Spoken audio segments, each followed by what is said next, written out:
we can go ahead and do the call to order. I was like, as I'm still waiting on people walking back to their seats, I apologize for that. But I just want to welcome everybody here to the very first legislative committee meeting, and I'm excited to be able to open dialogue and conversation. Like I said before, I know the three of us that are on this committee as Board of Education members are passionate to be able to express our needs up to a state level. And I think in order to do that effectively, we need to talk about what our needs look like here at a local level. And so with that being said, yeah, I'm excited to kick this off.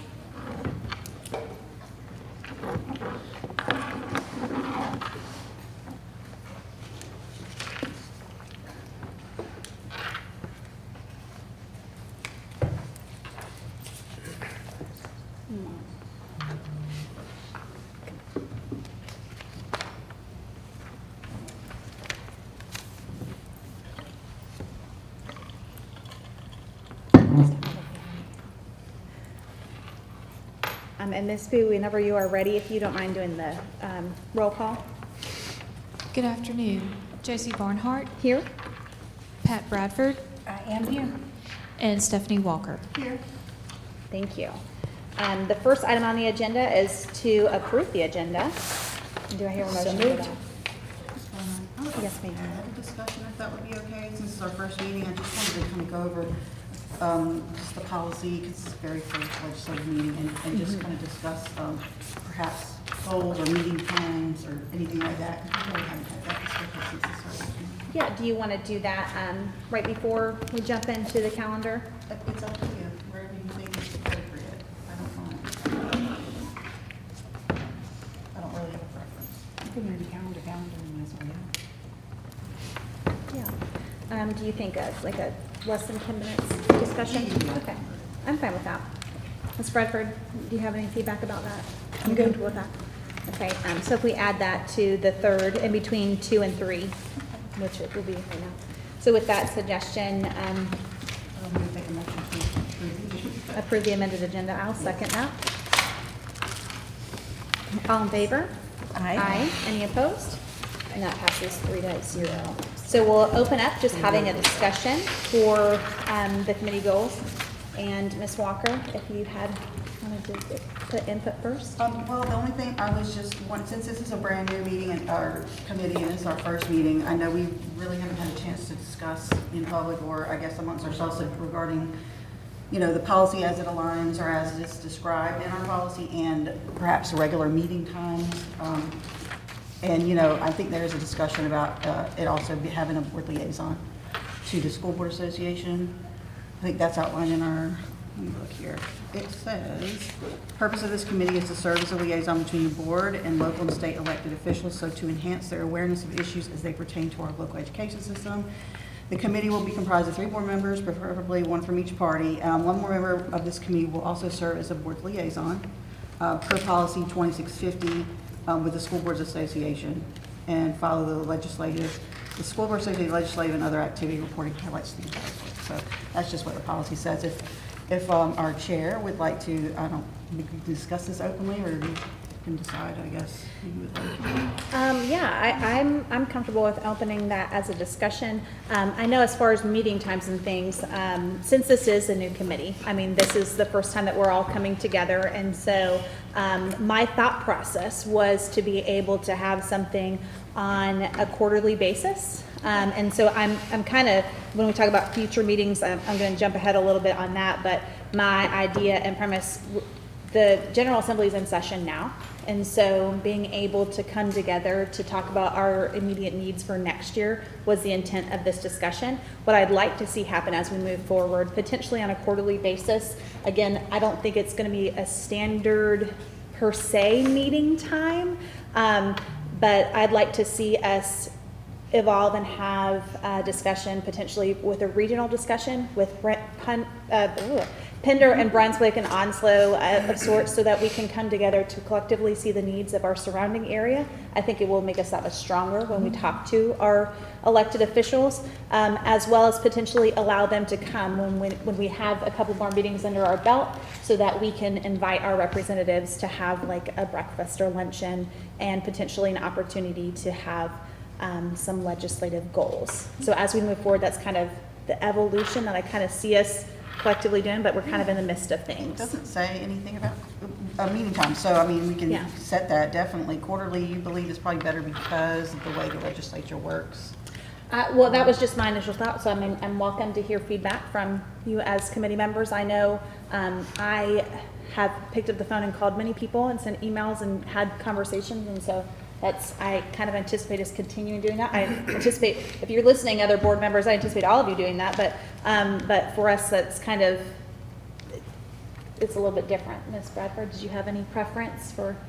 I know the effectiveness of what you're proposing. Years ago, each beach town going up and down would do their own thing and advocate for themselves, and they got together and became the beach towns, and they had that much more authority in doing it.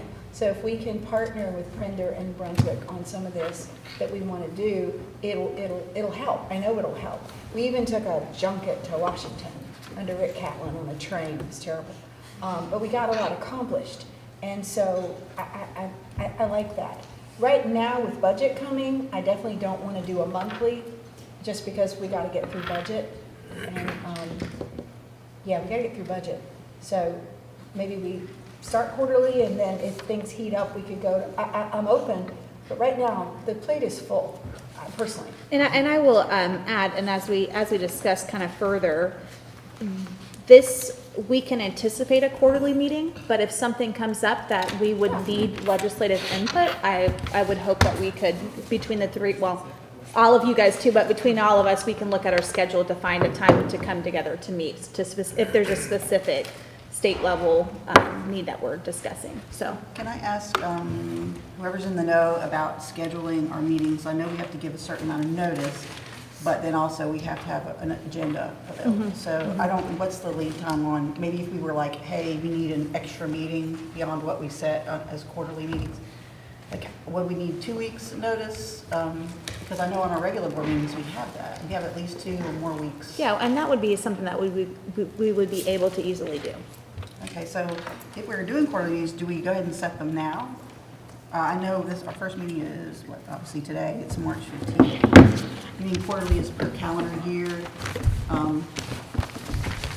Yeah, I mean, I am going to be a little bit hesitant about setting them because if we do kind of what some of my ideas are, I would want to reach out to some of those outside people to kind of get on the radar so that we can have a highly effective meeting versus maybe a person here and a person there. But I think that would be kind of the goal. So it's being at March now, 3 months would be June. So Summer. I mean, but yeah, so I'm thinking maybe we do something closer to August or into July as far as a timeline, and then I would want to look at the General Assembly when they come back for short session, and I would want to make sure we have the breakfast prior to them going back to session because many of them are up in Raleigh for that time. So those were kind of my initial thoughts. So I would not necessarily want to plan a date right now because it would probably change knowing all those factors. So I have a question, and who knows what the calendar's like. If any legislation, because we're going to be talking about some bills here, any legislation, would decisions be made by when? Is there, I don't know the calendar, I don't have the legislative calendar in front of me, but if they were to pass a bill that would need our attention between now and I know you're proposing perhaps late summer to do it, we would need to probably come and talk about it. Yeah. So would that be, I mean, do you know what the schedule is right now? What is it? I mean, I think as bills move through the Senate and the House and how quickly it gets picked up, sometimes it gets tabled for the next session. So we can schedule just our kind of in district meeting for after session's over. By that time, I would assume all the bills that, whatever is gonna go through is gonna go through, and then we would be able to have, more informed discussion. So I'm gonna make a note of that, to try to find a time after. Yes, ma'am. You can sign up for a legislative alert every day for both the House and the Senate, and it'll tell you what they're hearing that day. So it's really helpful to start to get in that groove and see what they're up to and where it's moving. It's boring to get that many emails, 2 a day, but I found it to be very helpful. Well, I can't find one on here. I don't think they come into this phone. But if you just go to the GA website, it'll tell you. And if you need me to, I can just forward you the link. And they just pop up in your phone every day and tell you what they're up to. And Mr. Weber, were you gonna chime in there? Sorry. Yeah, I was. I was just going to say, you know, under the open meetings law, there'd be a required 48 hours notice. So let's say a piece of legislation came up or a bill came up and the committee decided it wanted to meet and discuss, you know, as long as there's 48 hours notice, you know, you'd be able to do that as things arise throughout the legislative session. Mr. Weber, can I ask a question about agendas? So in the meeting notice says 48 hours, but is there any requirements for posting any agenda for the public? So the board has a policy on posting the meeting agenda for board meetings with board committees. I'm looking at it now. The committee chair, this is your policy 2230, will call meetings, establish an agenda. The superintendent or designee assists in ensuring that accurate and timely information is available to the committee. So there's nothing specific around the agenda, but under the open meetings law, so with the 48 hours notice, that would be notice of the meeting, date, time, location, as well as the purpose of the meeting. So within that 48-hour window when the notice is posted, it would have to include you know, the particular bills that would be up for discussion. So I say all that to say minimum of 48 hours before the meeting. Okay, so tentatively, we're going to meet perhaps late summer, which we haven't decided exactly the date yet. Just so the public knows, that's probably what is, unless there's something you want to call for, or us, any of us want to call for. Right, and that would be, and up on the screen, you can see the subscribe to the House and Senate calendars. And so that's where you can go as just a member of the public if you want to do that, or if we also want to sign up to that. I know Jason has done a good job about forwarding some different things on the radar as far as bill proposals. And what is also helpful is there's typically a summary of the bills, because I don't know if you have read through any of them, but there's a lot of detail. So it's nice to kind of get a brief overview of this is what is supposed to be accomplished and achieved with that as well. But so yeah, that would be the intent. But I mean, I do kind of echo Ms. Bradford's sentiment as far as like there's a lot going on right now. But I think as we come together, so I've made a note to look at the General Assembly calendar. Maybe we can all come together after the session as finished, and we can highlight some bills and the implementation of how we're going to do things differently, or what we've already covered. And then again, with the goals of moving forward to have a couple, and I'll talk a little bit more about that down in the future meetings, but to have some planned times we can come together. And ultimately, again, what we discuss here, if anything needs to come before the whole board, this is a whole board discussion. It's not just our three priorities going. We're working on behalf of the board, so. So last thing about the discussion on the legislative calendar, because we're going to be talking about some bills that perhaps will affect us and our policies. And I know y'all are on policy too, so I guess it's just a matter of just keeping up and knowing what bills are passing or not passing, and how it's going to affect, you know, what we do with our policy, and hopefully they don't stick it to us before the next school year, because I think some of these bills are going to, well, with the exception of the calendar bill, I mean, I think we'll all welcome that, but like, you know, could have some major implications for our policies, so. Yeah. One thing I've observed is this stuff grinds very, very, very slowly. So, and that brings us to the first really talking point is the calendar bill. And so I attached here, this started off as a local bill. And for those listening, local bills, you're allowed up to 15 counties represented. And so we had, you know, as discussion as a board, a lot of us started reaching out to our reps. And so there was one that I was talking to. I said, can you get us on this bill as a local bill? And so both Ted Davis and Charlie Miller were sponsors, and then Deb Butler also jumped on.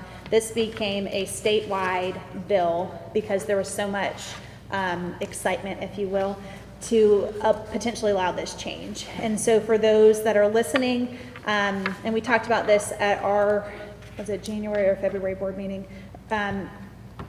the potential change from August 26th, and you can see the strikeout in line 8 there, to August 10th. And so what that would do, it would allow for the restrictions that were lifted during COVID and allowed us that flexibility to have a shorter, a new start date that we could have better conveniently timed semesters, if you will.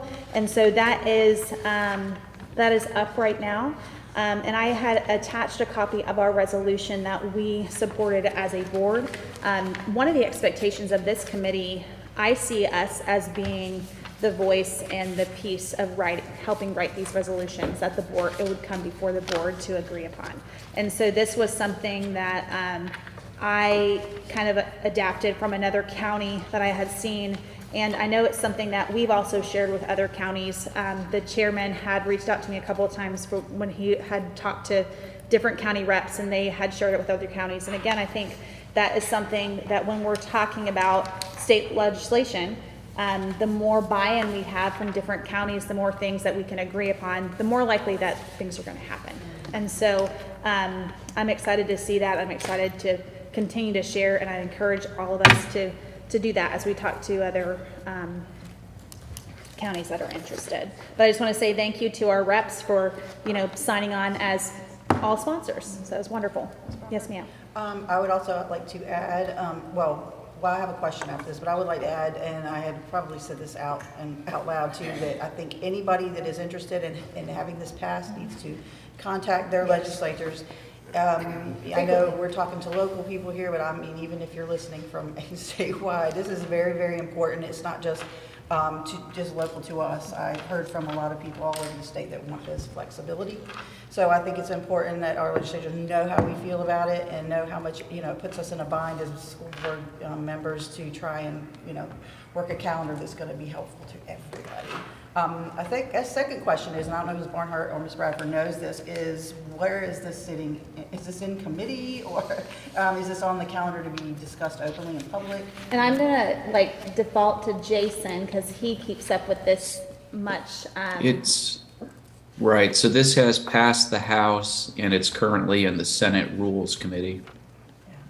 Okay, so this is House, for those listening, it's House Bill 86. So when you are reaching out to representatives, so please say that you are encouraging support for that.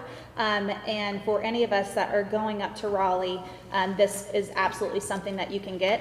And if you need a copy of New Hanover County Schools, the resolution that we passed, I'm happy, I think that is already out there. And it's on Assembly. Okay, so you can get a copy if you're looking at the agenda here, but or you can reach out to any of us. We're happy to give you the signed PDF that you can share with representatives of just saying that our local officials have support for this. So, yes, ma'am. So that now means that if you want to send emails or you want to make calls, you want to hit everyone in the Senate.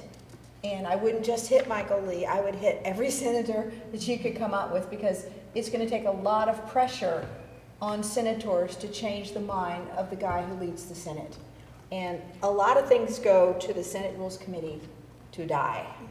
So that's what we have to do, is get it out of there. And the only way to do that is with an enormous amount of public pressure. Absolutely. And really highlight the benefits that it's going to be to our students. And I think as we're doing that with that focus in mind, to help paint the picture of why it is beneficial. And I think in conversations that I've had, at least with reps, I think our eyes have been open. During COVID, we were given flexibility to say, to know about the learning loss in the time frame. And so the calendar committee had some more flexibility that we could work through some things and parents and teachers alike have said, we kind of like this. And so then now why are we going backwards? And so I think that's where the question and concern became. But again, the resolution that we adopted that's on Assembly has some great talking points of specific things, as well as your personal stories of why it would be beneficial for our students. Can I hit one last thing? Yeah. I would just say out loud that, so everyone can hear, we're not asking for the moon and stars, we're asking for a little flexibility to balance our semesters. Because, you know, we know the benefits. Everybody looked at our discussion. We know what other districts are doing. And I just think that we're not asking to, you know, severely shorten the summer or, you know, kind of hurt tourism and trade. I just think that we absolutely need this in the modern times that we're in because our high school students are taking more dual enroll classes. And it's important to them, and we want them to succeed. So that's all we're doing. We're not asking to ruin summers. Yeah, Just and this kind of brings us into, I put on here topic 4 for remote learning days. Right now, there is restrictions, and so I'm kind of opening the discussion to say, do we want to make an ask to our representatives? I know we're going to one-to-one devices. Right now, we are purely limited to remote learning days for weather and bad weather. So if we wanted to make an ask, my questions that I'm looking at my central office staff, the questions to consider would be how many would you need to play with, if you will, because when we talk to our representatives, if we want to pilot something, if we want to try something out, we want to tell them what we want to try, why it would be beneficial, and the end results, what we want to see for that. And so we do have bad weather and hurricanes potentially, but then also, you know, it's an acknowledgement that we have college classes that are hybrid model. And so it's like, do we want to have that opportunity? And so with that, I'd love to kind of hear back from our staff. That's a no dollar ask. So to just ask for that flexibility or pilot a program, what would that look like to you if there's even any interest?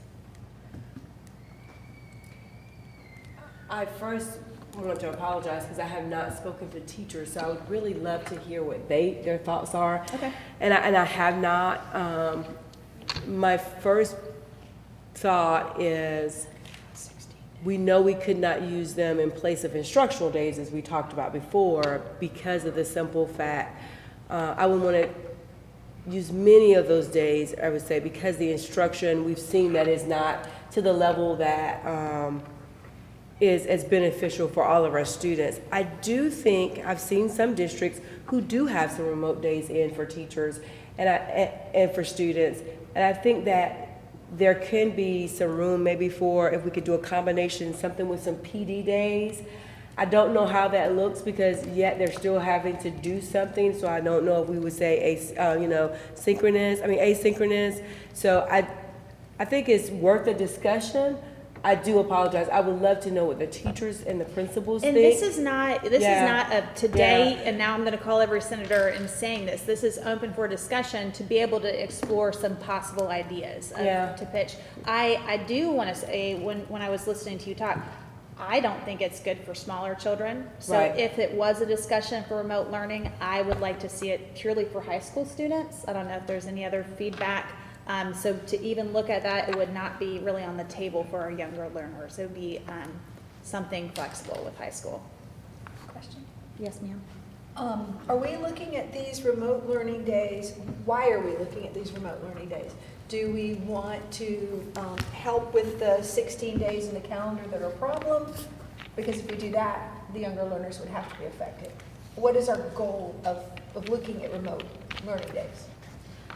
I saw, with us going to one-to-one devices, and like I said, with children transitioning in high school to more of a hybrid model in a lot of realms, I just wanted to explore the discussion and the opportunity. And it could be that the answer is no, and that's okay. But if you're not willing to have a discussion of saying, Right. do we want to even look into this, then we don't know how we're going to move forward, so. Yes. I would agree, it is better discussion for high school to learn over online class takers, perhaps. I I feel like our society now, especially after COVID, has kind of gone the way of, I know my own daughter has got the flexibility to do remote days at working from home because she has a computer and internet and, direct connection to her bosses. So we're in a different kind of world now, and I think it's worth the discussion for our high schoolers. Like I say, I would agree, our younger ones maybe not so much. And I don't know if it's a different discussion with teachers in their own work days. I assume teachers physically want to be there sometimes to do things in their classroom, but maybe they don't necessarily have to with some things like trainings. I don't know. I don't know that. But I don't know what direction you want to go in for that, or whether we should be asking teachers, or, what's the next steps here if we want a further discussion. Well, and You I guess guys my have- thought was if we ask, because right now we cannot do it unless if it's a weather restriction. So if we wanted to even ask to see what that would look like, I think that's where my thought was. You guys have me thinking something that I've never thought, but there again, I would definitely want to talk to the principals and the teachers about this one, but you said something, I don't know which one of you ladies said something about the way we're going in the future, and in the height, and thinking about our high school students, they're going to college, and if we want to use a day or two, or I don't know how many, to help prepare them and to look at something different, and the whole purpose is to acquaint them more of what they might see in the post-secondary world. I think that's a different, that's interesting. I just, like I said, there again, I would definitely want to hear what the teachers and the principals think and the amount of days, because ultimately they're the ones who it affects the most, along with the students. Yeah, so are we looking at, we actually could take this out 3 ways. We could look at it for remote days for students, remote days for teachers, and get feedback from teachers, students, and principals on how that would look. Because that's an either or it's a both. If it was teachers and not students, or teachers and students. It's 2 different things in a way, isn't it? Yeah, I'm thinking, I think it's mostly for students though, as far as Okay. calendar days. But we could have maybe some conjunction with PD days is kind of what Yeah. potential brainstorm might look like. My other thought is, as we're talking, is we know that some students are going to need more support than others. So while remote days at home sound great for majority of our population, would we want to afford students the opportunity of like a lab, a tech lab? So if you wanted to come to school and still work remotely, we would have staff there to do, I'm just throwing it out there. But when you're talking about how it looks like an implementation, potentially. But again, I say all this to say, I would not want the primary source to be remote learning days. The number 10 sounds great, no more than 10 days to be utilized for remote learning. But as far as some of the questions to ask staff and they might say, absolutely not, you don't come back to me with this, Dr. Faison, I don't ever want to consider that again. And that's okay, I will take that feedback to heart and I'll say, never mind, we're not interested, but I'm just curious. Okay, another comment, as a boss who has done this, when, I guess it was a hurricane of 2018 hit, we scattered because we were right on a deadline. So I ended up in the mountains for 3 weeks. Somebody else ended up in even higher in the mountains than me, somebody up in Maryland. So we took our stuff and we went back to work. And over the last 10 years, when I'd say, okay, we're downsizing and there's not really an office for you, so why don't you just work from home? You never get that person to come back to work when you let them go home to work remotely. Yeah, That's yeah. just a given based on a lot of experience for me. But what happens when you do the remote thing, you get more productivity, but you still have to come together with not a Zoom meeting, but something like that, a meetup or whatever, to where you collaborate. So the idea of a lab or somewhere where they could have some talking, because you can't work in isolation like that. You've got to be able to say, hey, what about this? Hey, Dr. Faison, what about this? Or, hey, teacher, or, you've got to have that opportunity. So you've got to think about this very carefully and look around the corner and see what the negatives are going to be. Once you let them have remote learning, they may never want to come. They may never want to come back. And Ms. Brenton, I saw you over there. Yeah, I agree with Dr. Faison as far as, getting information from the teachers and the students. Got to keep in mind that not all students have internet access at home. True. And not all true. teachers have Yep. internet access at home It's or true. fast internet access at home. And the other piece of it would be, we definitely need to do some additional training for our teachers. Okay. To make sure that they're doing it in a way that's the most effective for the students. And I do remember at one time, there was talk about possibly making it a requirement for high school students to have one course online, so they get that experience of taking online courses. Good idea. Whether it's a full course, I'm not sure if I support that, but at least something, because can ask it is them about different. Yeah, it's It's different, completely different. If the first time that they're taking the online course is when they're in college, where everything kind of matters at a different level, you know, are we setting them up for success? That's a good. And we don't want them to think that what they did during COVID is what they're going to see in college. And that's a good, and I'll bring that up to see if that's something that's still being actively discussed as a requirement. Yes, ma'am. I would agree. I feel like trends are that, you know, more classes are online in college, and I feel like it takes a skill to self-regulate, you know, Yes. as far as, you know, what you do in the day. If you're at home and you're in your PJs doing work, you know, it's, for some people it's great. For some people, you just kind of like, I need to regulate. You're So right. I think it's a great idea to kind of discuss that. I also would just add to the discussion on calendar, I mean, this is calendar implications as far as calendar law too. So I don't Yeah. know that the law allows, except for during, you know, Yeah, hurricanes. it or doesn't, whatever. and that's kind of where my initial spawn of the discussion came from, but then the question becomes, well, how are we gonna do it? What does it look like? Where's the added benefit?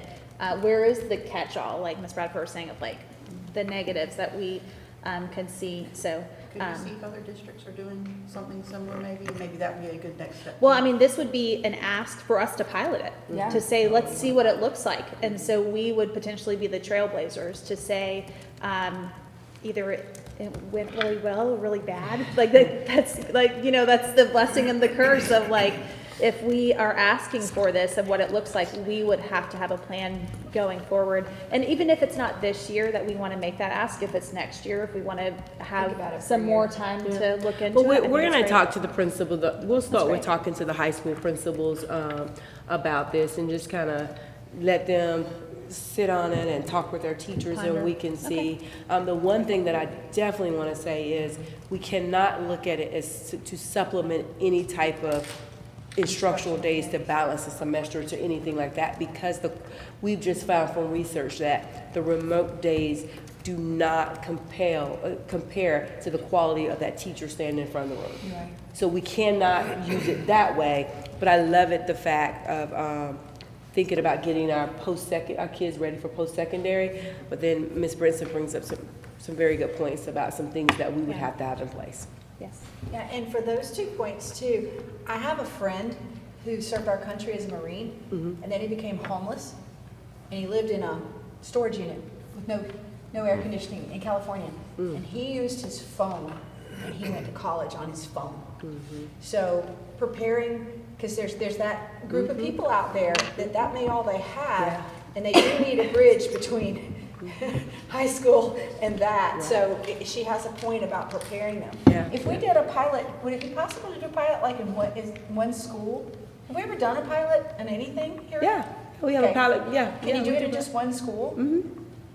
That would probably be a safer way. to Yeah, you start. definitely, I mean, Dr. Faust, I don't know, I don't know, but we do regular pilots in one school. I don't know about this type of pilot in one school, but I yeah. was gonna say, that's The good. reason why I went to mute is because we're still healing from the wounds of Yeah. asynchronous. Yeah. And it was tough, but it'll be interesting to see what the And like I said, this educators is, will say. I'd love to hear, I know know, we can I'd sit love and to, I'd love to hear feedback because, yeah. and that's why, like I said, with one-to-one, I know that esports was presented. I know as far as the technology side and the STEM aspect, there can be a lot done effectively. There's also a lot of things that we'd have to prepare for so that it is effectively, because this is different than send everybody home and now you're remote forever. This is the planned, intentional instruction, individualized opportunity, you know, kids able to work at their own pace, potentially being challenged beyond to higher engagement or reteaching opportunities if necessary. So I see this as an opportunity that we could utilize in a very smart way if we wanted to. But again, it comes with the ask. I have a question for Dr. Faust. Am I not correct in thinking that if this, and I think this is why Dr. Faison is repeating twice, it cannot replace instructional days Right. because the money comes, I mean, let's talk about it. The money comes from instructional days. So anything that touches that could be a major danger for us. So right? you can't, so Am I correct? we still have to have that 1,025 hours. We still have to have that regardless. So if you put in remote days, then it's still, anytime the kids are in school or it's on the calendar, it has to be an instructional day. And so someone has to be leading instruction in some type of way. And so that's where we have to really look and make sure that, yeah, so if we go back and we say it's a lab, I thoroughly understand the, some can come, some can't. The problem that we ran into, and districts across North Carolina ran into, is that when left up to a 15 to 18-year-old, they're going to choose no, or they're going to procrastinate, which that's just where, I mean, that's Right. appropriate for them. And so it wasn't as effective, and you had those who were not. And then you had teachers who were having to reteach or give other more opportunities for students like, well, I taught this, but they weren't there. It's like, what were they doing? And sometimes kids choose to work Right. on that day. Yeah. And it's not do work, but actually work for money Yeah. on those days. It's like, well, that's not what that was actually built for. Yeah, right. So it's, how do we get their undivided attention is my It's a good thing. And Ms. Walker, I'll let you wrap up the last point. No, I was just, touching back on this, obviously the high schools where we're talking mostly, I know community colleges and universities do with their online programming, and they use different methods of communication. I know it's not just about, see, that's where we're a little bit different with, public schools because, you know, we have all these rules and laws and statutes we have to abide by, but they are a little different on, you know, they have Blackboard or they have Slack, or they have all these different ways to communicate. They don't necessarily tie them to a screen at a certain amount of time. And going back to Ms. Brinson's point about internet, I know the federal government is trying to, you know, do some things with internet connectivity, and that is going to be rolling out, so it's not happening right now. So I'm glad that we're starting the discussion. Maybe we can plan maybe for some pilots in maybe next year, maybe when we have more connectivity, or, I mean, it's good to be one-to-one. At the same time, it doesn't do anything if you don't have internet, you know, to back that up and support the students. So I guess let's figure it out for future. Yeah, so as we move forward, I'll put it on Dr. Faison to be able to have an initial discussion and to gather feedback and kind of mull over what that might look like. And even if it's not this coming year, maybe as we move forward. And that brings us into the next discussion into high priority schools. The premise of this, when I have sat down and had a lot of conversations, and I know being on the campaign trail and meeting people, the question that I asked our representatives is how can we be most effective and more effective in our role as board members? And it came down to, if I have an ask, and I blanketed this question to a few of them, I said, if I have an ask, what do I need to do to communicate to you what that looks like? And in particular when it comes to money. And so our priority schools, I know when I look, and I thank you, Jared, for being here. When I look at our priority schools, 30% of our schools are high priority. And so I want, in particular, for this conversation as we discuss today, to be looking at our priority schools so that if there is a need for funding, and Dr. Faison is going to talk to us about funding, what that looks like with the outcome of what we want to see. And if we would classify that as a pilot, so for board members listening in here, and thank you, Ms. Crable, for being here, if we classify this as a pilot, potentially the state could say yes and build it into the budget. And if we're successful, it could potentially be an opportunity for the rest of our district to utilize that funding and state to utilize that funding. So with the goal of this model to be supporting our staff and our students at high priority schools first, with the hope that would change how we fund schools. So with that, I know we sat down, Dr. Faison, and so I'll kind of let you go into So we had a very good conversation, Ms. Barnhart and Ms. Walker and myself, about, what could be some things maybe different than we're currently doing for priority schools. And we came up with 2 proposals that we wanted to share with the committee. I first want to say to the committee that these are just my notes. So if any numbers are off or anything, I just want to say that but I wanted to give you something to see. Did this really quickly because we literally just met, I think, Thursday or Friday. So the first proposal is to actually, if we were to bring in the teachers in our priority schools for 5 days or 10 days over the summer for some intense PD. And this would be not district PD, it would be PD that the principal and their supervisor work together to say, this is what we need at this school, right? So some of the days might be the new curriculum for all of the schools, but one school might say, we need some restorative justice practice for discipline, or we need some classroom management, or whatever that school needs, but it's important to note that it's not cookie cutter, okay? So you will find from me, if I'm gonna bring teachers in, I think they should get paid. They're some of the hardest working people in our country, and we're gonna pay them. So we started with $250 a day for 5 days. What would that look like? And then we would do for the TAs, half of that for 5 and then 10. So this would be for teachers to come in over the summer to get that intense PD that is tailored to their school and their school needs. So that's the first proposal. And I'll stop there and see if anybody wants to add anything or ask any questions before I go to the second part. Yeah, so I know, when I was in an else meeting, because I know we were doing something similar. I know I asked Dr. Faison to bring up priority schools in our discussion. I think the initial discussion we had was at least 2 schools that were identified to have extra funding availability for maybe stuff like this. And then, the rest of them, that is probably where the legislative is, where you want to endorse, to take it up to a higher level to ask.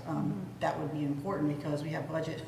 I think we just discussed that we had a 10% cut coming. So, these are the initial numbers that you're providing. That would be for the idea of additional PD in the summer for staff, correct? Yes, so this is, and it's actually, Ms. Walker, the money that the CSI schools receive. Remember, we're trying to get that quality staff, that highly effective staff to come. So that money's off the table because we're trying to incentivize them. So this is for all of them, and we did it for all 12 priority schools, even though we know we're gonna have some schools, we're gonna speak it, that are gonna exit. Yes. Even though we still would do them, right? Because you just don't say, oh, you've gotten better, you're on your own. If we did it for all 12, my rough numbers, guys, a little under 500,000. If we did it for all 12 for 10 days, then you're looking at a little under $1 million. And I love the conversation that we had because we started, like I said, I can only go by what I've seen successful. And as a former turnaround principal, this is one of the staples for me, is to get my staff in when they're fresh, when they have time to do things. And I can tell you, we did 10, and 2 of those days were just for them to prepare their classroom and not feel stressed. So when the parents came in the beginning of the year, we can do meeting and working with our parents. So it needs to be individualized, but yes, that's what that's for. And Sorry, yes, Dr. just for clarity, those 2 numbers, that's not school district funds, those are asked from the legislature. Correct. Yes, And- yes, and so yes, that's yes, the premise yes. of- That's so- what we'll be asking for. I'll tell you, I'm gonna be asking for that $1 million and selling that because, just like what you talked about, we wanna first prepare our staff and equip our staff, because if they're equipped, then our students are gonna be the result Right. of what we wanna see. So when we're talking to legislators, and I see your hand, when we're talking to legislators, we're gonna talk about this ask with the end result to see that increase. And I know the board just passed a goal to want to see increase by 10%. So what we are doing, and like as board members, to be able to ask for that. So this would be considered a pilot program, because this is just asking to say for these target, and there's 12 priority, is it 12 Yes. priority schools? 12 priority schools, we would need $1 million in order to do this, so that with the end goal that they're better prepared and more equipped to teach. Yeah. And I see you, I'm going, Ms. Bradford first, I know you had your hand up. How many students are we talking about in 12 priority schools? Let's divide that into the million and see how much we're talking about. We'll get that to you. He's Right gonna- now. let's We see. divide it in the Well, half well, million. if we can't get it to, if Because when you're we'll, talking to the yeah. GA, $500,000 is nothing to them, $1 million is Yeah. nothing to them. Yeah. So if we do it on a per student basis of what we're gonna, and then we have to have some goal of, where we're gonna go. This actually kind of ties into our good old 10%. It does, You know? and, Isn't yeah, it but, funny how that yeah, works? yeah. And we talked wow. about looking at the exiting of, because we want to look at the entire school. And I'll be honest, I kind of sprung this on her too, because I said, 42.75, I want to have this Thought it was gonna say discussion. 41, but- So, Mr. Barnes. Just one of the things that's nice about this, because it would be a significant increase to what we pay normally for summer school teaching. This helps incentivize people who Yes. are experienced in quality to say, hey, I'm the kind of person that's gonna work all summer and do training. It helps lean them towards these schools where we want them more experienced too. Yeah. Yeah. And I think this is, good. I mean, and like I said, Ms. Walker, again, I'll reiterate, I'm happy to help in whatever way I can with the task force you're leading. But I think that this is just gonna only amplify. If we're able to even receive some of this, so I know there's 12 schools listed. I know that we are getting CSI funding for 2 of those 12 schools, so if we had to knock off some, I would say knock off, I don't want to, but I'm just saying. Remember, that money's gone. I know, So so- it's gone for those schools, so But those are. what I'm the- saying yeah, is, okay. like, if a legislator says, yes, but I'm not gonna do it at $1 million. Okay. I'm gonna do it at 750. So then we'd have to look Yeah, at Jared yeah, and say, yeah. okay, who on this list are we gonna Yeah. knock off? But Because you're we so good, still you wanna can- take you can get 'em it. these Well, in we'll the- see, we'll see. It's a collective whole. We gotta keep working hard. All of us are gonna have to keep working hard for this. Yes, sir. So on average, you're looking at somewhere in the ballpark of $235 per student For the million? for the million, Oh, I yes, love ma'am. it. Yeah, it's a good investment. Yeah, I- I agree. I agree. No, and I mean, to be honest, let's look at the selling points here. The GA does this, look how good they look, and now we've got a pilot they can brag on. I mean, it just builds really nicely. That's I'd exciting. also add, we have really strong principal leaders in the building that are already working at how they could do this kind of thing with or without the extra days. I'll give you the example of Williston. I met with some of their leaders yesterday, and they were talking about the number of BTs that they have, the number of younger teachers, or the number of teachers that are there in their building for the first time. And they are looking at a priority versus time inventory, which is where they ask their teachers and their leaders in their building, what are your priorities that you're working towards? And now, what is the actual time that you're spending in the building?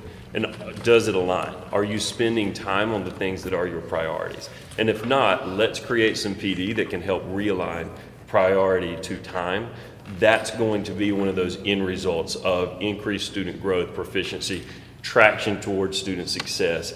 Can all start with, oh, I don't have to spend as much time on classroom management. Now I can spend it on real core instruction. Right. And I mean, I see this too as an opportunity that maybe we do have some target data on specific standards that we really are going to need to reteach prior to going into second grade, or else none of these kids are going to get it. And so maybe this is an opportunity. And for that. retention data too. Retention. Because these teachers, what you are doing, what I found, when you do this, you're like taking the stress level down. Because they don't have to do all those beginning things. I wish we could do it for all of our teachers, really. 100%, yeah. Right? Start here. Yeah. And yes, ma'am. So I would just say, yeah, this, talking about our two kind of parallel discussions and, goals, all rounding out to the 10% goal that we talked about, which I know the superintendent says is doable, if we really kind of push everything we have behind it. This PD part is very important. I think what we're focusing on the task force is the community component of it and the parent component, but we need all of it. So everything that we can get to help us reach our goals is what we need to do.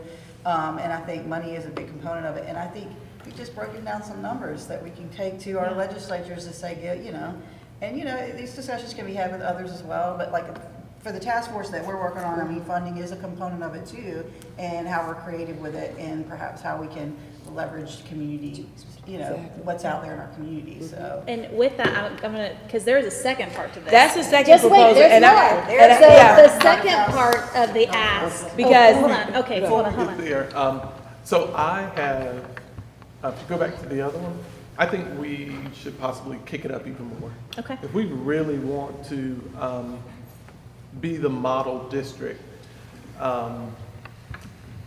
yes to that.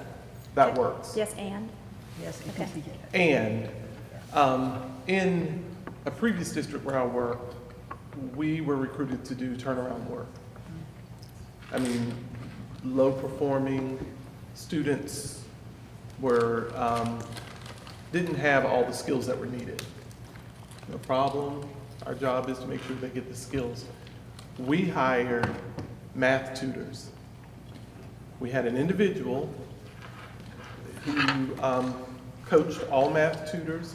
They couldn't teach the same curriculum that the teachers were teaching. They filled in the gaps.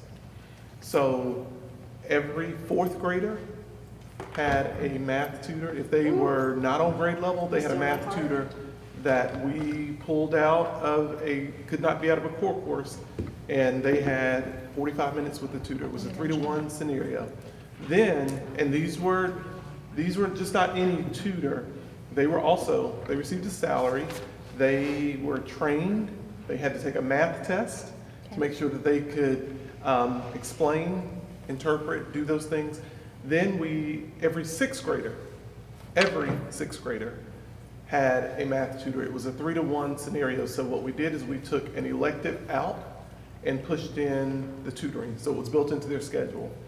And in high school, which, I mean, we don't have a high school there, but every 9th grader that was taking Math 1 had a tutor. If you want to see change, so in that scenario, we were able to, I'll tell you, my school, where I was, got 21 percentage points. Not percent, percentage points of growth. We were the highest growing, low performing school. Closed the gap. And then if you went back over to the incentives that you were getting, every math teacher, 6th, 7th, and 8th were deemed high performing. And so so I had teachers getting $10,500 for 3 years nonstop. Because once they got a taste of it, once they realized how it worked, and teachers were like, oh, this kid is no longer behind, I teach when I go. It was almost literally, and we started talking about, if you know anything about track, the 4x100, that race is the fastest relay.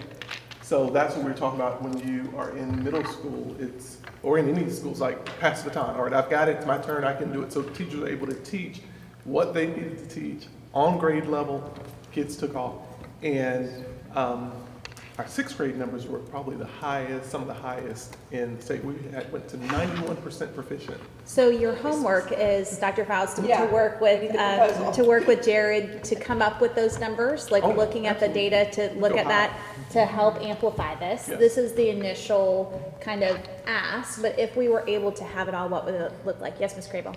And I just wanted to throw in, I mean, I like the approach to that what Dr. Faust just said, but it's been my experience in working with students, you know, just as a substitute teacher and a parent volunteer, and my own family, is that if you take away the things that they like their electives, then they may start to resent school and not want to do anything more. So I'm looking at the whole child model a little bit on making sure that we don't take away the whole child stuff, you know, so they can take electives if they want. You know, so somehow we have to have a balance in that, and maybe you can address that. I was like, I definitely think there needs to be a balance, and what my takeaway, and correct me if I'm wrong, is looking at data, it would just be for those specific target data that these kids might be behind, that they might need a little bit extra coaching, not necessarily every day, to your point, like kids need to be kids,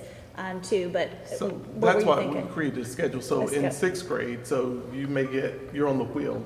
So you have 2 electives. We removed 1 elective. You still got it. I was gonna say, once you are not on grade level, there's no picking up on your own and producing. So you have to do something urgent. So it's almost like going to the intensive care unit. You have to literally do something highly effective, even though you want them to be on this machine doing whatever, they can't do it because the body's not going to do it. So what I say to that is, in the school where I was, that had about 98% free and reduced, we had 95% attendance rate every single day. And I Kids think came to that school. would be something, Jared, when you're working with these admin and stuff, to be able to articulate that. It's not saying they're not allowed to have any fun at school, but it is saying to have targeted focus to bring them up to par. So to that point, one of the 5 things that we're focusing on, especially over the last 50 days, there's 5 components of this 7th inning stretch, so to call, with some of my principals. One of the things that we're looking at is part 2. There's a lot of baseball analogies in this, so forgive me, but it's knowing where the strike zone is, knowing where the home plate is. In baseball, throwing a strike is all about location, location, location. What we really want to look at is where are the pieces of the puzzle that are not necessarily being used the way we could use them to increase student support. So for instance, when students walk into the building and they're grabbing a healthy lunch and they're on their way to their classroom, is there anything that can be done there that's instructional? What about students that might have to be on a double run? Are we taking opportunity to work with them on EOG review? A lot of our schools have incorporated enrichment times, have incorporated win times. Win stands for what I need. And it's very specific to the student. What big rocks does a student need to kick in their standards to achieve success? And so what we can do is we can incorporate tutors into those times to really get the student-teacher ratio down.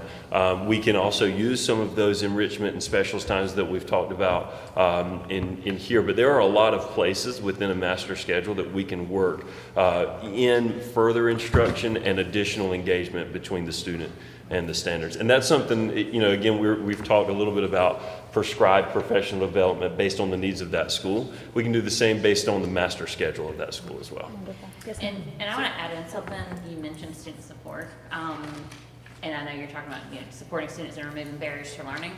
But one of the biggest psychological supports we can provide for our students is engaging instruction where they feel really successful. And when they have that self-efficacy, you can't turn them down from learning most often. Even our students with the most significant disabilities in the area of emotional regulation, they love to be really good at something. They love to really be smart.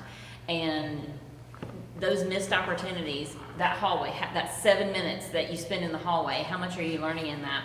And really, for every tutor, every classroom instruction to focus on those, I love that win, what I need, what are those big rocks for that kid, knowing them for the individual kids and incorporating them along the way, that's the most engaging thing you can do, and that's the best prevention you can have. And I'll shout out, because I was at my kid's school, and my son, who is not as confident in math, he had to go through the door and had to answer a math question. He came back around to answer another one, and he got like extra high fives, and it made his day. So I see our teachers and admin working and utilizing something as simple as, hey, walking through the doorway, answer a math question. So it is working and it's being productive. Yes, ma'am.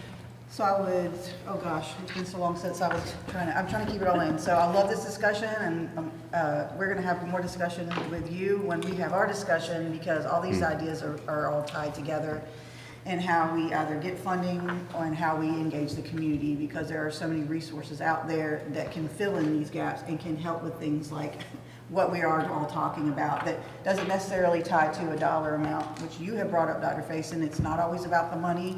It's also about the human and social capital, and asking each individual school what they need, because not every school is the same, and they're all going to have different needs. I will say one last thing about the funding part, and I don't know why I haven't brought this up before, but this is our first legislative meeting. I don't know if there's anything we can do as a committee to try and ask about Leandro funding. I know it's in the courts. I understand that. I know there's a lot of, and I don't know when that's going to resolve itself, but that is definitely an untapped resource, potentially, I know we're not gonna get as much as maybe the rural schools that need it the most, but we are entitled to some of that money. And I think that might be another avenue to help if and when it comes, but it is in the discussion phase. I know, if everybody's like, oh, it's here, it's there, it's everywhere, but. Well, and that's why I'm really excited for this discussion, and I just let you know, I see my role, along with our other board members, is to advocate for this funding. And so that's why I asked about having a conversation of what a pilot would look like. What would success look like here in New Hanover County? What could we do if we had this funding so that we can in turn express that? Yes, I know. Two things. One that I would say is, when I love Dr. Faust and Jared's idea. But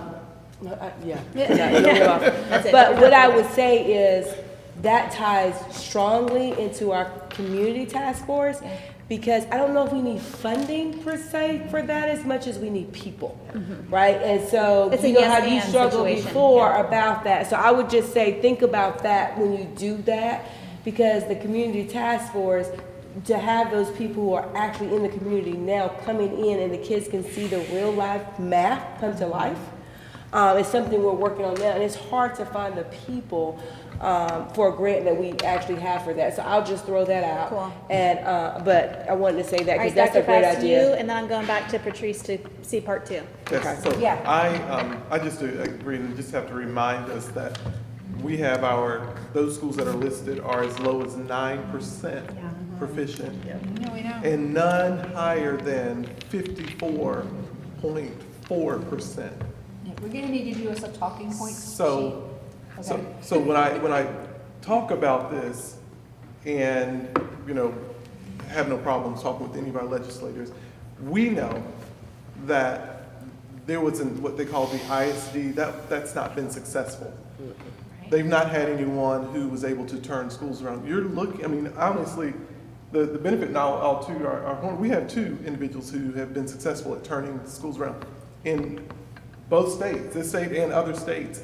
And so being able to talk to legislators, I think this is a plan for success because, again, there's no training, I'll be honest, like there's nowhere you can go to school and say, you're right. this is how you're gonna be able to to turn schools around. And Dr. Faison and I always talk, and we laugh, we act like I tell them we're like 2 retired quarterbacks. We've both been to the Super Bowl. We just took different ways and different places to get there. So she'll tell her way and I'll tell my way. But they both work. And so when you're sitting down and you're looking at it, there are a lot of ways and people will have a lot of information, insight. But I want you to understand, have they done it? Good point. And I appreciate that. And so when we're talking to the legislatures or legislator or layers, we both have proof. I mean, those are things where it's like I can show you immediately, right here. Here's the plan, this is how it works. She can show you the plan, this is how it works. The state just turned the school around in Wayne County. That was getting ready to be taken over by from ISD. November to March. And got them off the list that quick. November to June. I'm sorry, I'm good. but they took the test. Yeah, they took the I was test in like, May. and with that, I'm In gonna May. let her take Yeah. it over to So- part 2 for the second part, because we got like 30 more minutes. But I just want you to know what you're working with. And so- that's why we're going to yeah. her as the experts. I want her to be able to teach us, and so we can in turn advocate for Yes. our district. And so Well- I appreciate Dr. Faison. Well, I'll What's say going on those too. lines is what you ladies did was you came and asked. So toot your horns for that. Remember, you came and you asked, and I said, this is what I've seen work before. This is what I've done. So toot your horns on that. 2 are very excited and they've got a lot of ideas and I know they want to get going. All right, so when we think about any organization, it is only as good as what? The person at the top and the people. And I think it starts with leadership, especially with a school. Or the weakest link. So you have to start with how do we really develop, we've got good leaders, but how do we, it's a different type of thinking to change or turn around a school that is low performing. It's just a different type of thinking, right? So how do we help our leaders and enhance this? So we're calling this successful example, low-performing principals are used to as mentors for current low-performing principals. We'll come up with a better name. Type this just before this meeting. These are my notes. So first, we're gonna ask, this is the proposal, current successful low-performing principals. Principals who are doing the work now, who have seen success. So that means that they are in a school that is like this, but they are seeing success. We have one in our district, right? Yeah, Diego. Yes, we could use him, okay? But we also know we have 12 schools. Diego can't do all 12, right? Because the biggest thing is we have other principals who are successful, but these principals need to be in a school that looks like theirs. That is key. Because when I talk to you and you got the same challenges I have, that's a different story and I listen a little different, right? So this is to identify principals across the state who are in low-performing schools who are having success. Pay them a stipend of $5,000 plus their travel. Why $5,000? Because the state is already paying these successful principals an extra $30,000, as much as an extra $30,000. Wow. That's how in high demand they are. There are not many of them, right? There's not many people who can do this work and be successful at it. So we've got to pay them something and make them want to do it. So when you hear these dollar amounts, that's why the dollar amounts are there. Number two, they will receive a stipend if the school exceeds growth. If I mentor Josie as the principal of Hanover Elementary, and her school exceeds growth, I receive a stipend. The state is already going to take care of Josie as a principal, okay? She's going to receive something. If my school not only exceeds growth, but my letter grade becomes a C, $10,000. Because that's a game changer for my letter grade to jump to a C. Then, what are the responsibilities? We're going to pay these mentors this money to do these things. What are they going to do? Yeah. First thing they're going to do is they're going to sit down with district leaders and principal supervisors and make sure they know what the goal is, and we tell them what we need. And the principal, of course, they're going to do summer visit to the school and relationship building with the principal. That you can't do anything without a relationship. You guys know that. 2 school visits per year, okay? So they need to go there 2 times a year. During this time, they don't have to take sick days. They don't have to take annual days. This is considered a PD day for them and their pay. Because remember again, these principals are not a lot of them in the state. So when we find them, we got to incentivize them. Weekly Zoom check-in meetings for the first quarter. When we're getting that school off the start, check-in meetings weekly, principal mentor-mentee, bi-weekly second quarter. Because remember, these principals are running their own school, and they can't let that ship, sink in. And then monthly check-ins with district leaders, principal supervisors. So they check in with Mr. Worthington so he can tell them what they need and what they need to adjust. Data check-ins with the district benchmark timelines. So they actually talk with the principals and analyze that data with them based on benchmark timelines and make adjustments on the fly as needed. Then this is one that I thought about, because one of the things that I've seen is when districts find these principals who do a great job, a lot of times the principal moves. So how do we incentivize the district to keep this principal in place? So some type of incentive for the district if the school leaves out of low-performing 3 years and remains. And I don't know what that looks like. I don't know if it's extra money for the district to do PD for or a salary for the principal. I don't know what that looks like, but I do know we've got to find a way to keep these principals that are in schools like this in the school and definitely in the district. And not only are they leaving the school, these are the principals that are being promoted. These are the principals, we're here, right? So, and you see the cost there, and it will be based on the incentive. And of course, the additional cost at the third year. Yes, ma'am. Huh? Everything that I'm saying is for the legislature. We don't have any money in this county. You made Yeah. it very clear. Well, I asked you to dream. so I Everybody- appreciate it. I mean about extra money, extra money, sorry. We don't have any extra monies for us to do this. This is legislative. So this last one, you're talking about a district incentive to keep them from getting stolen? Yes. Yes. Because that's the thing, you get somebody and it's working really well, Yes. and somebody with more cash in their pocket's gonna come along and steal it. Right, exactly. Okay, got it. Yeah. Yeah. So I love this. I actually, I scheduled a day on the 29th. I'm going to go up to Raleigh. So I would love to get some hardcore numbers from you in your homework assignment prior to, are you going to be able to come too? Okay, Ms. Bradford is going to be able to come too.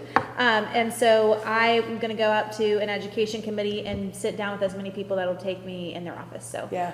but I would love to pitch this to them and to kind of share Any talking points, with please, the sir? ask, because it is budget season. And so if we don't ask, we don't know. So, I mean, this is not necessarily guaranteed, but this is the premise to try. And Yeah. so that was Can I go back to my goal. proposal one and ask one Yeah. add, and I can add that up there, because all of this is legislative money.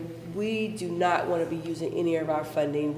Our current funding, we're using it properly, of course, but I think we might need to add something to the PD, cost of the PD. Okay. You know what I'm saying? So, because if they give us the money to pay the teachers, then we got to pay the presenters to come in and do it. So let me add a cost for that as well. And yeah, and Jared might be able to help better with insight of what might that look like at intentional schools of saying this school is really struggling in this area. Well, I'm just going to do a ballpark number Okay. because the schools would actually, I'm just going to do a ballpark Okay. number for that, yeah. I don't want to try to figure out the PD. I'm just going to throw a ballpark number up there. So I'm not clear on, I mean, I can see which each proposal, now we have a third one, which is awesome, I love it. But I don't understand how the first two here connect. You don't? So, I mean, yeah, I can help I mean, you. they're not overlapping, they're separate Right, asks. exactly. so what would be asking now is putting it all together so you have one plan. So it's PD, it'd be tutoring, and it's principal mentor. So it's Okay. all one package. 3 stages. Yes. And then, and if we take it down to the per student cost, it's still not gonna be, it's Yeah. still gonna be. And it's right, it's like we should flip it, right? It's like the first one, the leader. You start with the leader and developing them, okay? And then the second one, you start with how do we increase the capacity of our teachers? Exciting. And then the third one is how do we drill down for the student? So you do it that way. They're all running. They all run simultaneously, You wanna go yeah. to Raleigh in 2 weeks? I was looking at my calendar. She's like, hey, baby. So I love this. Is there, sorry, did you have So one I more? just thought? adding to that, Yeah. these are, some of these components are in the, I don't know if anybody's read the Leandro plan, but that is actually what they talk about when they meet, when they see what will affect kids. That the ask obviously ultimately is the money, but in the plan, it talks about, incentivizing and supporting and having strong principals and staff. So that is all, I think everybody knows that, that's really part of the component of this all, it has to be part of it. There's different components that we can talk about later, but these 3 are definitely priority things. Yeah, And- and I was just saying, when I initially came to Dr. Faust and Dr. Faison, I was like, I want to talk about priority schools, but I need you guys to be able to pitch a pilot that we can in turn take away to pitch to our legislators. So that was my task to them, and I was like, and we're meeting next week. So when we sat down and like kind of brainstormed of what it looked like, I was like, you guys need to help, you are the experts in the field, so you need to help educate me along with the rest of the board members, so when we're talking with people to say, this is the difference of what it would look like. And So the last thing, because I know of specifically time, asked- what I would say, if a legislator were to ask you why these things? Because these are things that, first of all, I know personally works, and I've seen work on others. So we didn't just pull out 2 things, right? We know that giving teachers that leg up, and we've got to pay them. We can't ask teachers to come in over the summer for $100 and think we're doing. That's not right. They're experts, right? We're asking them to come in. We need to supplement them. And then we've got to give principals those mentors that are in it with them. They've got to be in it with them. It's a huge difference to have someone who's in it with you and it looks, your school looks like mine. So there is one option that we could consider in the meantime, which is writing for the federal grant from the National Education Association for a community school model, which is a pilot model, not communities in schools, a community school model. And the first pieces are built on strong and proven curriculum, high quality teaching, and leadership that's inclusive of, it's this. It is exactly this. A round of funding ran in the fall. But I'm hearing that another round of funding from the feds is opening up in April. Do we Oh, have wow. do we have a grant Do we know how writer? to, oh, sorry. We do not have a grant writer. Okay. Really? I was like, No. I was like, does you're looking Julie at Varner her. want to take on that task? I've written a federal grant for Pender, and we ran it for 4 years, and it was wonderful and had great outcomes. But we would have to have a community partner for this to do this. But this is exactly what But this see, is. and that's where our, Yeah. What And kind of you- community? That was on my list. Probably somebody like a partner like Communities in Schools that writes federal projects. Can you let us, what is that date that they need to? I have only heard that there's extra funding, and they are probably going to release an April timeline, so I have somebody watching for that. Can you let us know? Yeah, Thank you. absolutely. Yeah. It'll be a quick turnaround and a big thing, but it would give you the dollars to incentivize the teachers, because it's specifically around that high-quality teaching Yeah. and that proven curriculum and Yeah. leadership. Well, I'm glad Julie brought that up, Me because too. that is one of the things I think before, and Dr. Pace was getting her presentation together, one of the things I had mentioned, but we didn't really talk about. But that is definitely an option for at least a couple of our schools to do. And I know last year when we had one of the breakfasts with the county commissioners, one of the questions was, what can we do to kind of support the community around the schools themselves? Because, the way our district model is right now, a lot of our kids come from all the neighborhoods around each school, and there seems to be some deeper support that is needed there. And I think that's where the community schools model comes into it. That is looking at the school and what it needs, and perhaps doing things a little differently. And because it's evidence-based, it would be evaluated to be able to target exactly those proven. right, things that and you're talking everything, about. and then we're doing the new, it's just perfect. Yeah. It's perfect. Though I think if we can get in front of if we can get those legislators to understand this is gold right Well, that's here. going to be our Parallel task. tracks. Yeah. Yeah, And yeah. I think that's I think great. it's like we could do both, because this is 12 schools. Yeah. We could do, Targeted. Yeah. And this, there's still, always increase of, we want to see our teachers and all of our staff be paid well. I know there's other things going on with this, but I appreciate the three-pronged approach that we can actually bring to look at like a pilot. And the reality is, if we can show that this works, what we're doing is we're helping the state of North Carolina create a model that's going to show it works in other counties too. Right. And so that's what, right. what's up. Just a great idea. So just imagine if we had no D's or F schools. All of our schools were C and above. With the school, with the school district as large as ours. Yeah. That would change the whole game for us. So Yeah. I think, I think being able to have conversations with the legislature, I don't know how to get on the, to be able to talk to more than Oh, I've just been If emailing, we calling, and can- keep calling, and keep calling. we And I know can some of go them, you and, knew some of them. I and went through present to PR. them. I mean, that's the thing, we can present to them because we have, it works. What we're saying is works, and there's not a school district that, We'll brainstorm some names and maybe see if we can get in front of them. Okay, So I yes, just want ma'am. to say, to this last point about this, the buy-in from the community, the political will are all key parts of this. And I think that if we're coming to them with an ask, and they know the community's behind it too, and we're doing our own things as well, I think it makes people want to buy into what we're trying to do here. And I think that's a very positive thing. So they can say, hey, this is what we're doing. Oh, well, let's help you with that. I agree, I agree, Give us money. yeah. So Jason, I'm putting you, on the short, brief, aspect, because I know, there's two attached, the Parents' Bill of Rights, but one has made it through the Senate, and so I'd love for you to kind of give us a brief overview, but specifically targeting things that, are different from current legislation, so that we can be aware of if and when this goes into effect, the changes we might have to make. Sure. I'd be happy to. I know there's not a ton of time left, so I'll try to do just the instead of a 10,000 foot overview, the 100,000 foot. So there are two different bills making their way through the legislature right now, three actually. Senate Bill 49, the Parents' Bill of Rights, originated in the Senate, and it passed the Senate and is over in House Rules right now. There are two other companion bills called the Parents' Bill of Rights and Students' Bill of Rights, but those are stuck in their respective chambers. So I think for today, we can focus on Senate Bill 49. So this bill was filed in January. It's similar to legislation that was introduced last year that did not become law, and there are three different parts to it. If it becomes law, it would be effective July 1st of 2023. Parts 1 and 2 apply to public school units, which means New Hanover County Schools.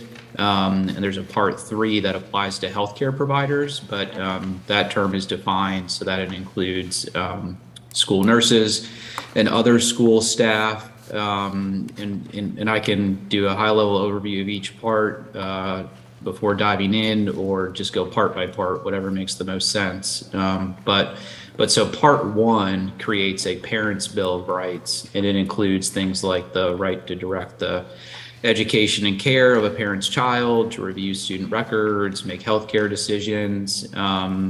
As you mentioned, many of those rights are already contained in other laws. For example, the right to enroll your child in a public school, that's already in state law, state statutes, 115C, 364, and 366. There's already, one of these rights is the right to prohibit the creation, sharing, or storage of biometric scans without parent consent. That's already reflected in 115C 402.5. The right to review and inspect education records, that's already in federal law, FERPA, and the right to review medical records, that's already in federal law, HIPAA. There are, in this part 1, there are some rights that they might not necessarily be new, but they're just phrased in a different way that gives them, potentially a pretty broad scope, including the right to direct education and care of their child and direct the upbringing and moral or religious training.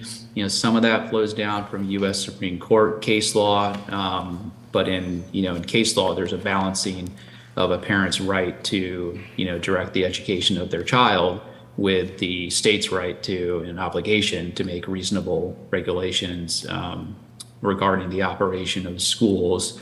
There's really only a couple of rights that, from my perspective, are new. There are two towards the end: the right to prohibit the creation of a video or voice recording of a child without the parent's prior written consent, except recordings related to court proceedings, criminal investigations, or when it's used solely for a safety demonstration, academic or extracurricular activity, classroom instruction, photo ID cards. So that provision would expand on FERPA. So FERPA, applies to the disclosure of student records, and it restricts this new right would restrict the creation of certain records. So as it's written, it could be interpreted to prevent classroom recordings that were, for example, created to assess teacher performance or for professional development purposes.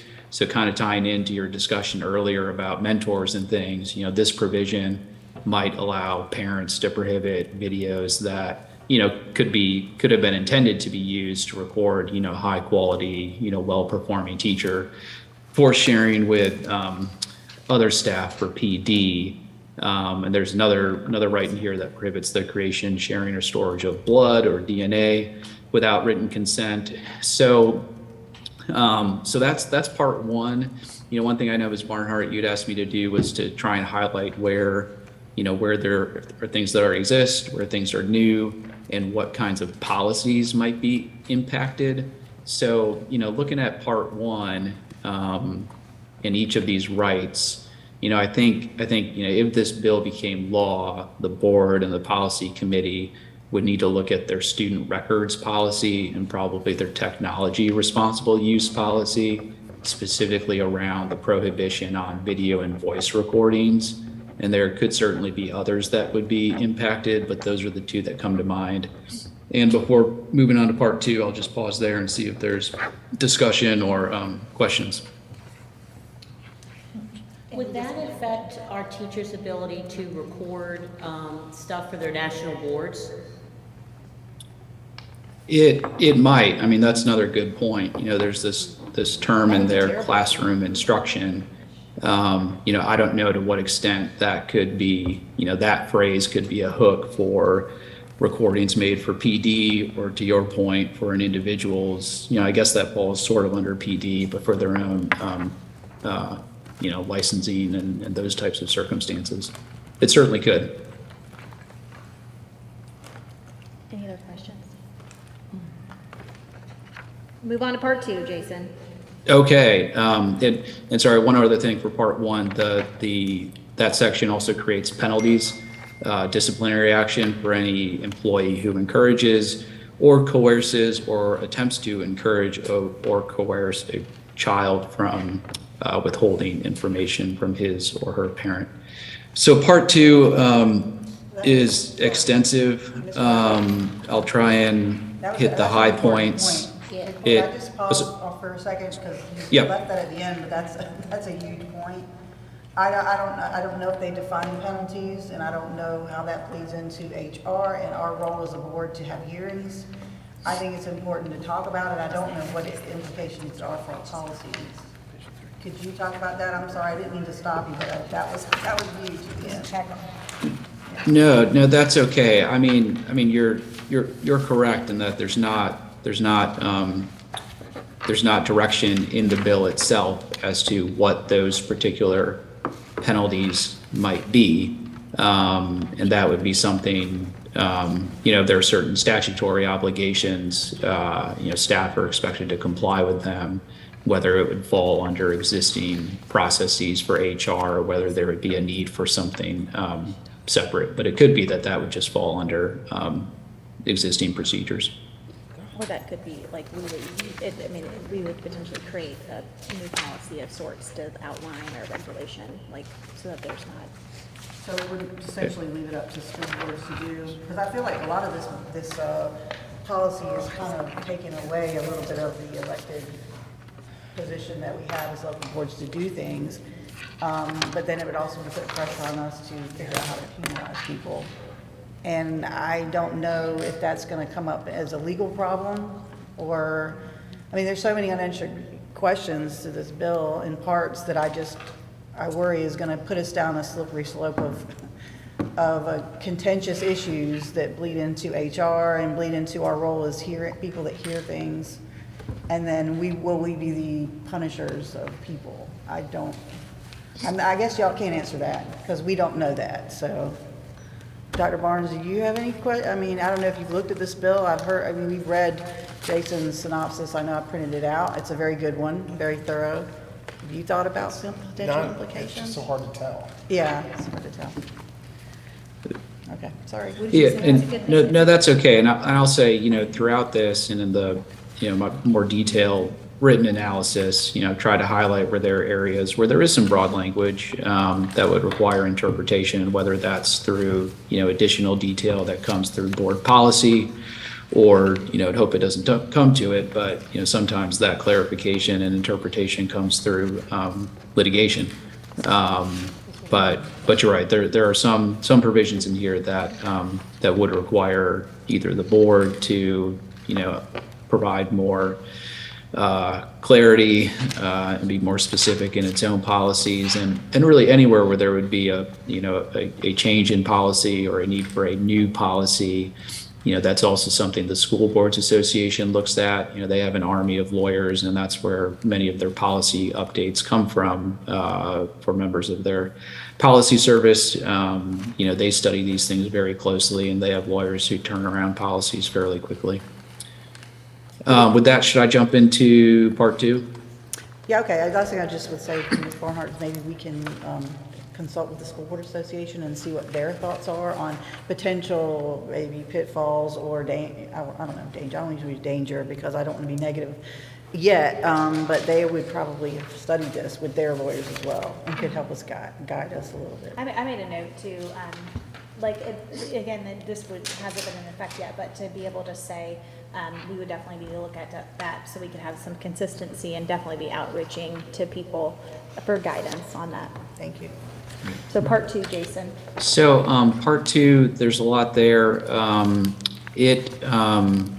So it requires public school units to provide parents with information regarding those rights. So that includes the rights in part 1 and also additional rights. It also requires school districts to develop and provide parents with guides to student achievement, which, as written, would be a guide for each specific student. It requires districts to develop policies to increase parental involvement in schools, and then creates certain tight timelines by which principals are required to provide information that's requested by parents, and then a process for appeals up to the superintendent and to the board if there's a delay or a denial of information that parents request. The information that's required to be provided to parents includes information about charter schools, non-public schools in the county, the availability of private school vouchers. Parents or principals would also be required to provide parents with information about and access to textbooks and supplementary instructional materials, and explain the process for objecting to textbooks and educational materials under board policy. So some of that, again, is reflected in existing policies, right, regarding an existing law regarding parental access to instructional materials and objections.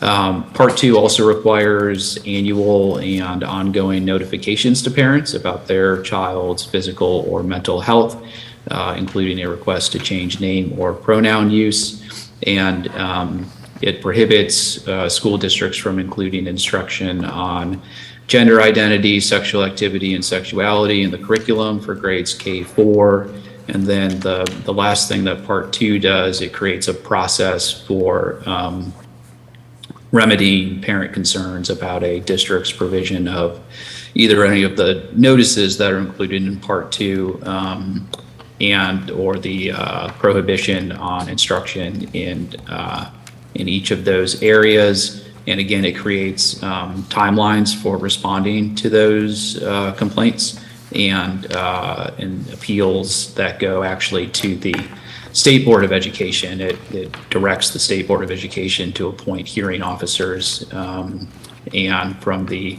State Board of Ed hearing process, it gives parents the ability to file lawsuits in state court and seek injunctive relief and attorney's fees. Part 2 also touches on a number of different existing board policies. Some of those would be the board's curriculum development policy and the selection of instructional materials and parental inspection of and objection to materials policies, specifically with regards to the timelines that are required by the bill for providing parents with information, with the right to receive information about their specific child. Again, some of that's reflected in existing law like FERPA, where parents have a right to request education records. But under FERPA, there's a 45-day timeline for responding, and under this bill, that timeline would be 10 days. So there would need to be a change in the student records policy. The section on requests to change names or pronouns, that might require a change to the student records policy. I would need to look at that further. And just for further clarity on that, the way it's drafted, it would be for any student. So if a student named William wants to be called Will, the school district would need to, or the school would need to notify the parents before making that change in the student record system. And I'm just looking through some of my notes here. The different dispute resolution processes in the bill would they might require the need to develop a new grievance or complaint policy and process. And finally, there's a section of the bill on protected information surveys that kind of dovetails with the policy committee's discussion yesterday, where this bill would create kind of a parallel protection of pupil rights. That's the federal law, where there would be certain protected topics that would require an opt-in for students to participate, and this would extend to surveys that are funded by not just federal but also state dollars. I'll pause there. That's a very, very general and quick overview. There's much more detail to it as well, of course. So, Yes, ma'am. so should we expect that NCSBA will change their template and update us if this passes in July? So we should, excuse me, hold off on changing things until we know? Absolutely, yeah, right. NCSBA, part of their service, again, they've got an army of lawyers who track different bills, and when they become law, they work to review existing policies or draft new policies as needed. I have a question. Jason, do you know whether any of this potentially could have any conflicts with our federal laws? I know there were supposed to be some updates from the federal government coming up that address some of these issues perhaps. And obviously federal is the top, the top law that we follow. So do you anticipate or have heard anything, or what if the bill passes and then there is a conflict? What would we do? Well, if there's a conflict, the federal law prevails, and that's where there are certain provisions that are either already reflected in federal law and others that build on. So some of that again might come through implementation, or it might come through the need for I'm not saying New Hanover County schools, but there could potentially be litigation around where the differences might lie. But there's certainly language that is broad enough that it would require some more fine tuning.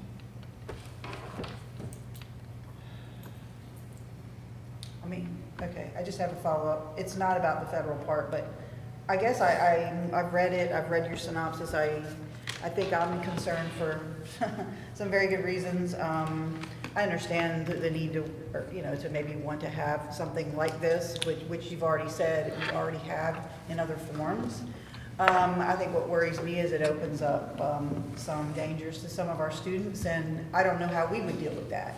I feel like we have got policies on bullying, we've got policies on things that help protect our students. And I don't know if some of this would open up that part of it to some of them, because we don't know, it's not passed, so we don't have to worry about it right this minute. But there are concerns, and I've read the concerns, and it would affect, the obvious kids it would affect would be our LGBTQ plus kids that we know exist, that we know that need protection. So I don't know if there's a danger there. This bill would have, I mean, I assume it would, if teachers are put in a position where they're having to, I don't know, I mean, I hate to use the word tell on students, and they're obligated to, but yet we don't know the penalties yet. Would it open up lawsuits potentially in other directions? I know that's where your realm is, and I would love to hear your thoughts on that.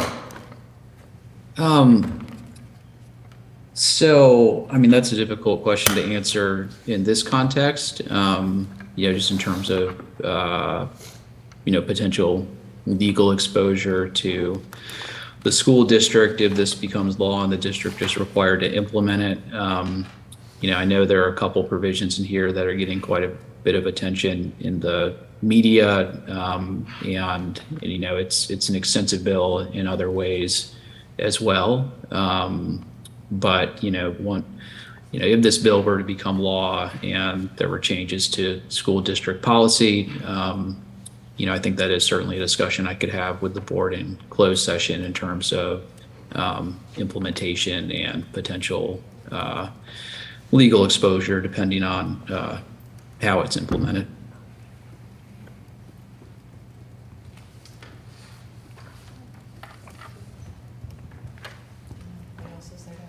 right this moment, because it's not passed, so there's nothing we need to do right now. I guess we're just talking about it because it's legislative related.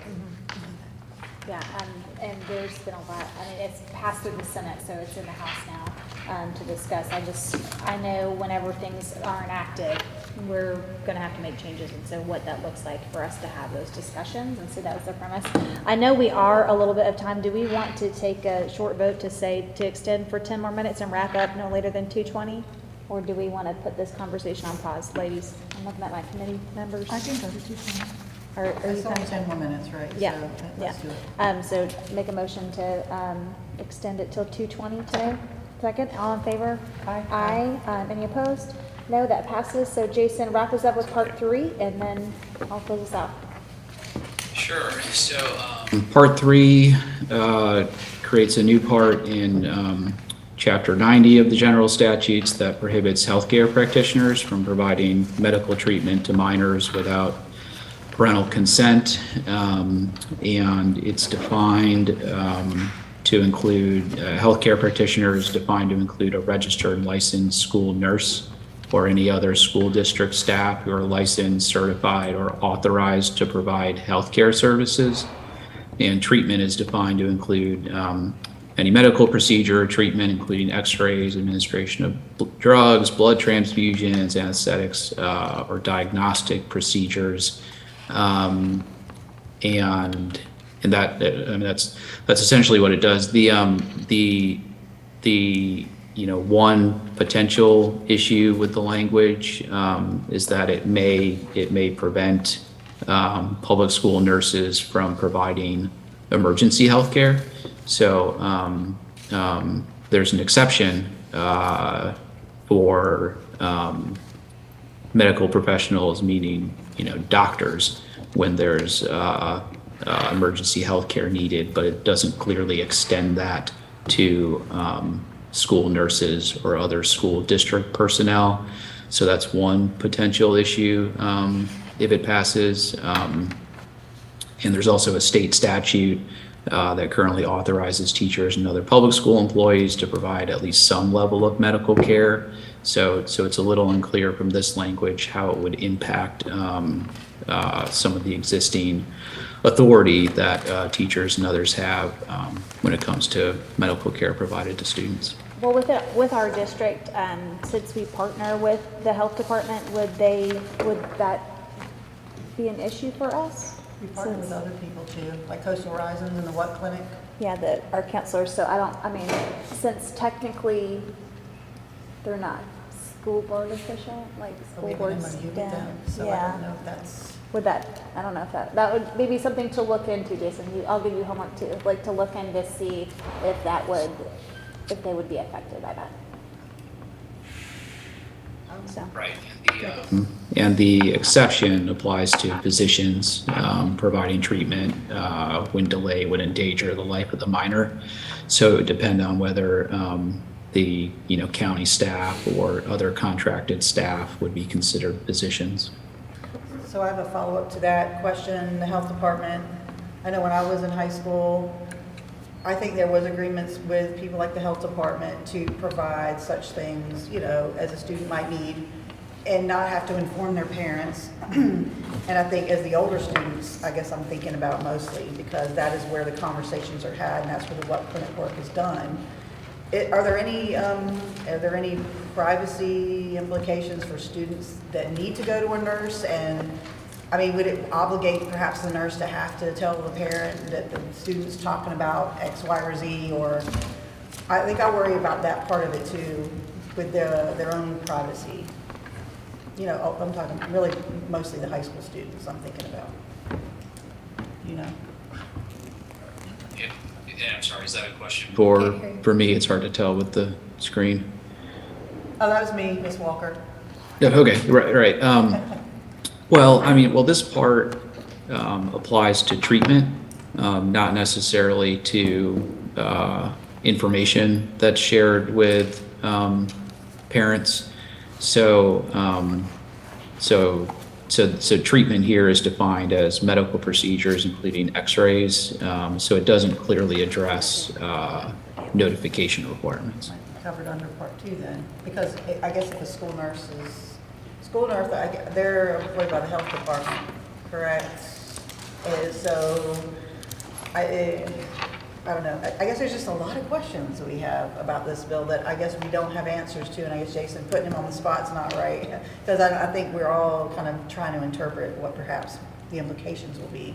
Yeah. Understand it can change like a million times before it actually were to be passed. I hope so. Stuff could be added and stuff could be taken away. That's the Yeah. fluidity of It's in legislation. rules. But that's it's good to have this conversation because when we're talking to our representatives, we can bring up some of these concerns and ask for some of those clarity questions. That was like the intent behind going through this. I know that this created a lot of buzz for a lot of different reasons, but I think to hammer out some of those details and ask those questions are important to do. So. And your point is very well taken because, you know, I think you're going to do a trip to Raleigh, hopefully Dr. Faust may do that. And I'll certainly have conversations with people that, you know, I have contact with to ask clarification on questions because they're important that they are asked in that moment. I don't know how many other districts are, perhaps they're probably having the same discussions we are and maybe. Bless you. Sorry. That's the whole point of this legislative committee is to, right, to talk about these and ask the pertinent questions. Because if you're right, Ms. Bradford, it's in rules and hopefully some of that stuff can change it. I wonder what peril it's going to put us in locally for a lot of different reasons, not just what our roles are and what our policies are, but like our role is kind of takers for children that we are responsible for. So that's, thank you. Yeah, if you start to follow their updates, I mean, stuff comes in and out and I'm gonna have a personal it's yeah, because who writes that? And yeah, I think personal conversations are essential. But thank you, Jason, for walking us through that and let us asking you questions and giving you more homework to look into. And that being said, as we move forward, we kind of discussed this at the beginning of the meeting, but maybe we can get together after the General Assembly is concluded. And then two of my personal goals is to have a forum of sorts that we can bring together surrounding counties and maybe superintendent and maybe other districts have legislative liaisons that they can send that we can have just kind of an open roundtable discussion so that we can hear what the needs are of our different communities. And we're probably going to echo some of those. I know we give our staff surveys to kind of get the feedback of what's going on in our community so we can utilize that as some of our talking points whenever we meet with that. But that would be one of my goals. And then after that happens, to be able to have like a legislative breakfast with different legislators. And I don't know where that's at yet, but hopefully we can reach out to some of our community partners and have just a great representation and a good conversation for our staff and our students here. So with that, I will move to adjourn. second.